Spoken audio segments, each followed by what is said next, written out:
bago ka mag-scroll, upo ka muna dito.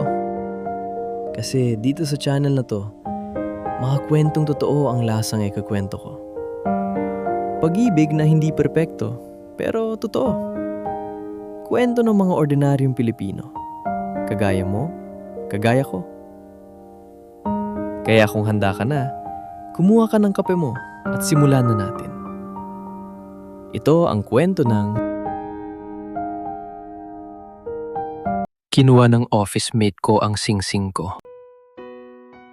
Hi mga kakwento! Bago tayo magsimula, i-type nyo muna sa comments kung saan kayo nanonood na yon. At kung meron din kayong office mate na parang everything sa buhay nyo, competition. Kasi, itong kwentong ito, hindi lang basta chismis sa opisina. Engagement rin ko mismo ang pinag-awayan namin. Oo, tama ang narinig nyo. Kinuha niya sa daliri ko, sinuot niya sa sarili niya, at ayaw niya ibalik. Panuurin nyo hanggang dulo, dahil sa part 2, doon lalabas ang katotohanang kahit siya na mismo hindi pa alam tungkol sa sarili niyang relasyon. Tawagin niyo na lang akong R dito, para mas madali. At bago pa man tayo pumunta doon sa araw na kinuha niya ang singsing ko, kailangan niyo munang malaman kung paano kami nagsimula bilang office mates. At bakit siya parang naghihintay lang talaga ng pagkakataon para masaktan ako. Sa office namin, isa sa mga bagay na alam ng lahat, kahit sino ka pa, kahit gaano kakalayo ang upuan mo sa dulo-dulo ng floor, walang lihim na hindi aabot sa'yo. Parang may built-in speaker system na naka-on 24/7 at ang laman lagi, chismis. May mag-uumpisa lang sa isang sulok at bago pa matapos ang isang oras, alam na ng buong floor. Kaya naman noong nagsunod-sunod ang mga engagement sa amin, 3 office mate namin ang naka-receive ng proposal sa loob lang ng ilang buwan. Lahat sila may matagal ng boyfriend. Akala mo panahon ng regalo, ganoon kabilis kumalat ang balita. Kada may bagong engaged, may bagong pulutan sa lunch break. Anong klaseng proposal? Saan ginawa? Ilang karatang ba to? Ganoon kami. Normal lang sa amin yon. Pero may isang office mate kami at dito na tayo papasok sa pangunahing tauhan ng kwentong ito. Na kada may malaman siyang bagong engaged, iisa lang ang unang sasabihin niya. Hindi congrats. Hindi ang saya naman. Kundi, patingin ng singsing. Buti ka pa, nabigyan ka na. Parang reflex na sa kanya yon. Kahit kanino pa sabihin, ganoon ang unang reaksyon. Para mas maintindihan niyo ang buong kwento, kailangan niyo munang makilala ang office mate kong ito. Tawagin natin siyang M para masimple.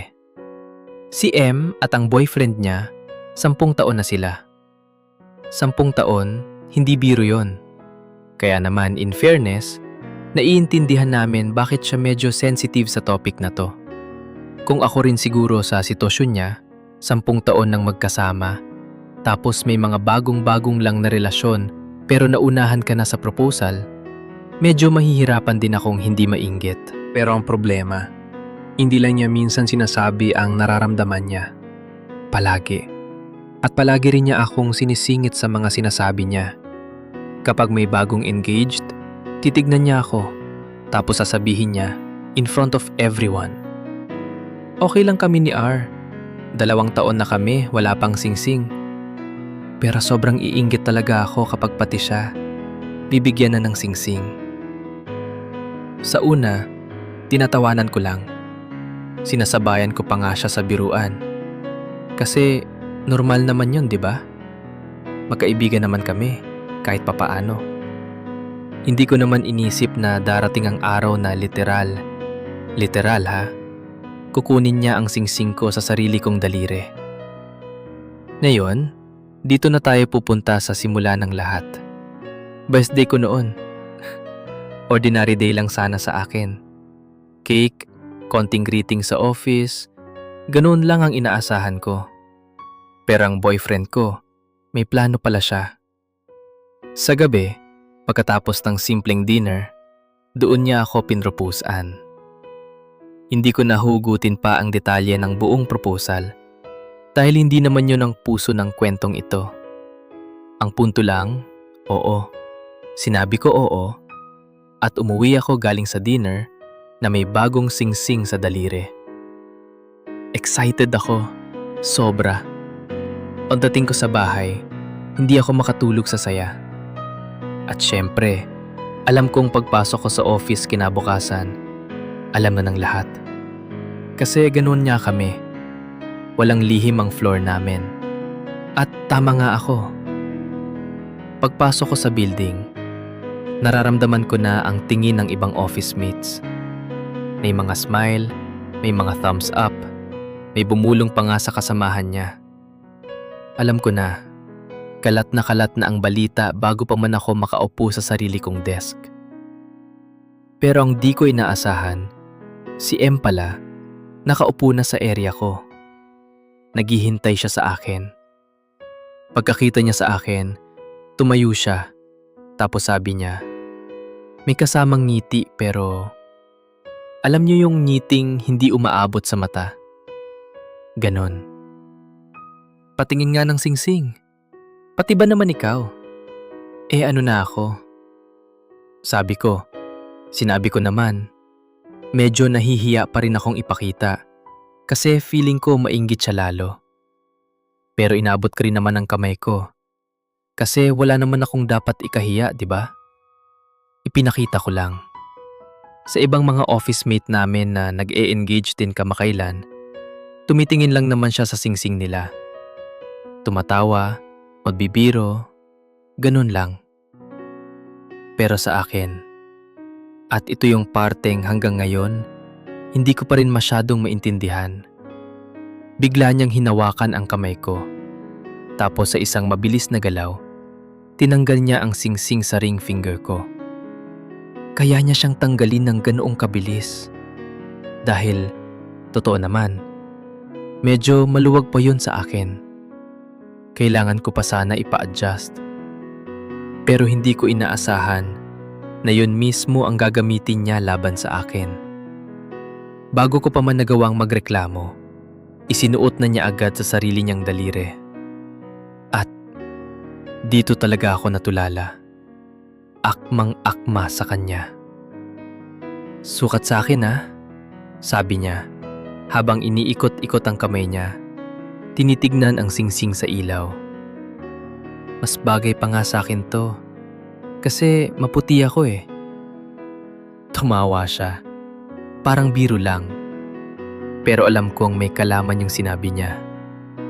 Sabi ko na lang, medyo nagbibiro rin para hindi maging awkward. Na sana daw magparinig na rin siya sa boyfriend niya. Kasi baka naman, 10 taon na sila. Panahon na rin talaga. Pero mabilis niyang sinagot, ayaw daw niya.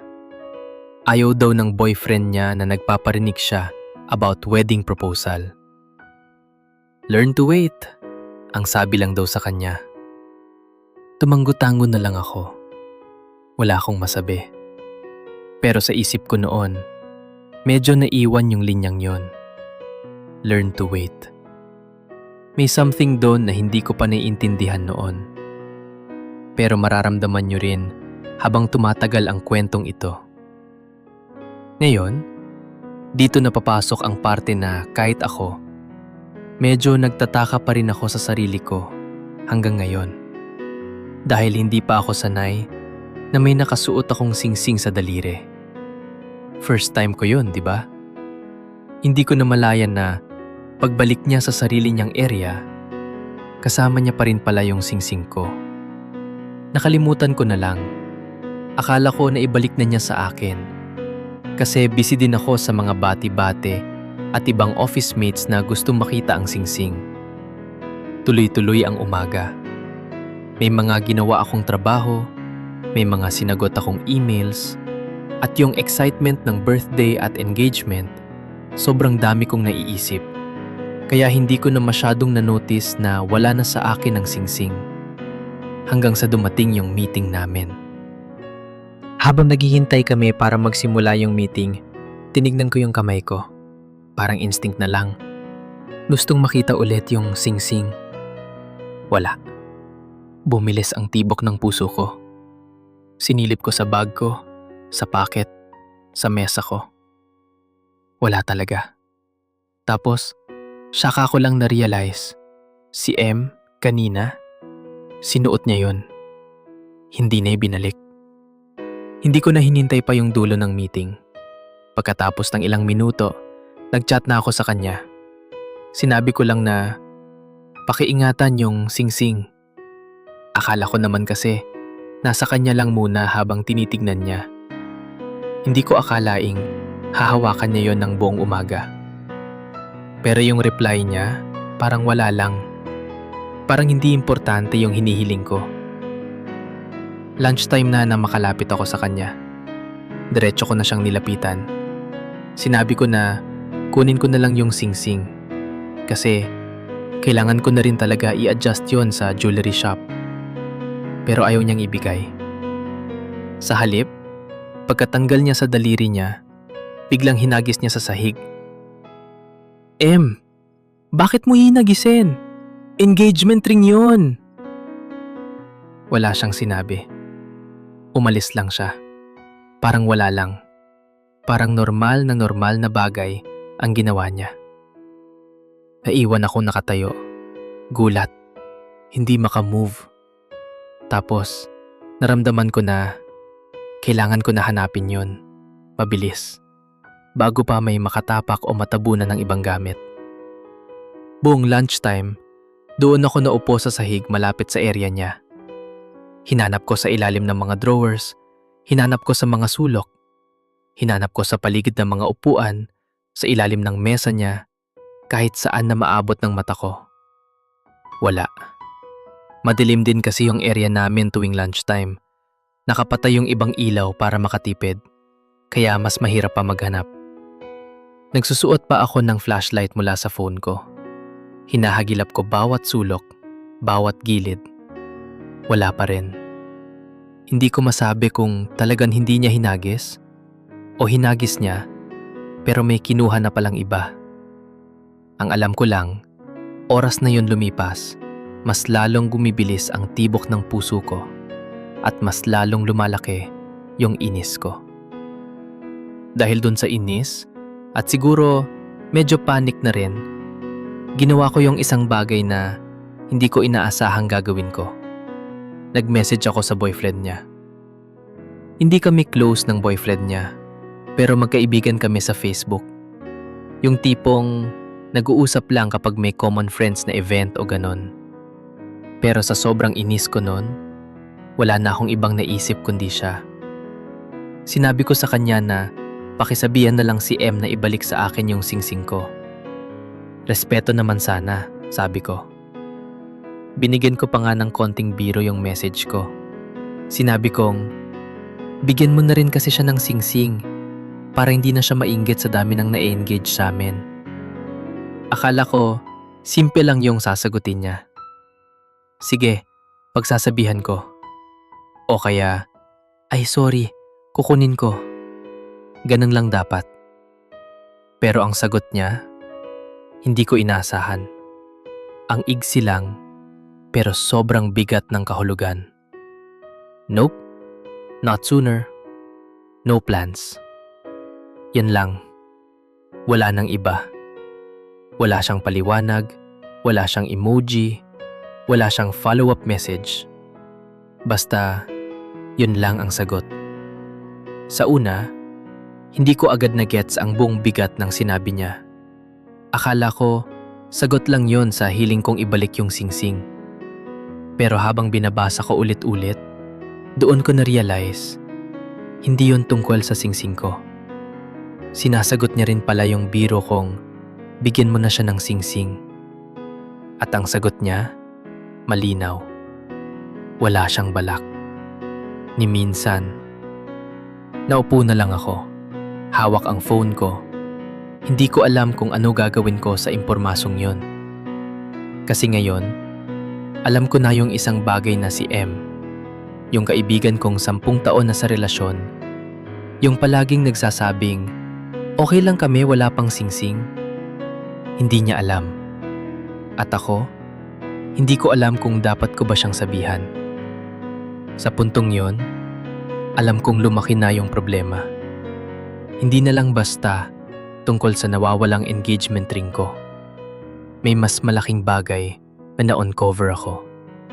Isang bagay na baka mas masakit pa sa kanya kaysa sa lahat ng patingin ng singsing na sinabi niya sa akin sa mga nakaraang buwan. Pero para malaman niyo kung ano ang nangyari kinabukasan, kung paano ko hinarap si M, kung paano lumabas yung tunay na dahilan kung bakit ayaw niyang ibalik ang singsing, at kung saan talaga napunta yon habang buong araw akong naghahanap, kailangan niyong panuurin ang part 2. I-like niyo tong video na to, i-comment niyo kung ano sa tingin niyo ang gagawin ko. At syempre, mag-subscribe kayo para hindi kayo mahuli sa part 2 na ilalabas na namin sa lalong madaling panahon. Salamat sa panonood mga kakwento. Hanggang sa muli.